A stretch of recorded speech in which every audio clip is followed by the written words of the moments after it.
ডানে তাকাইলেও গুনাহ হয়ে যায়, বামে তাকাইলেও গুনাহ হয়ে যায়, সামনে তাকাইলেও গুনাহ হয়ে যায়, পেছনের দিকে তাকাইলেও গুনাহ হয়ে যায়। এখন সামনে পিছনে ডানে বামে তাকাইতে হয় না, এই দিকে তাকাইলেও গুনাহ হয়ে যায়। কোন দিকে জোরে কর না, কোন দিকে তাকাইলে? মোবাইলের দিকে। কোন দিকে? মোবাইলের দিকে তাকাইলেও গুনাহ হয়ে যায়। কই হুজুর মোবাইল কিনছি ইউটিউবে ওয়াজ শোনার জন্য। কিসের জন্য? ইউটিউবে ওয়াজ শোনার জন্য। ওয়াজ শুনবেন? হ্যাঁ, যখন ওয়াজ শুনতেছে, ওয়াজ শুনতে শুনতে শুনতে শুনতে হঠাৎ করে গান বাজে উঠছে। বাজে না? ওয়াজের মাঝখানে গান বাজে না? ওই যে অ্যাড যেটা বলে আর কি, অ্যাডভার্টাইজ। ওয়াজের মাঝখানে গান বাজে উঠছে। গুনাহ করবেন না, করায় ছাড়বেন।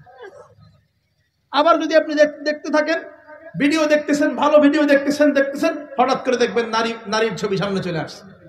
তাও কি হিজাব পরা নারী? হ্যাঁ, অ্যাডভার্টাইজ যারা করে, মডেল যারা হয়, তারা কি হিজাব করে থাকে?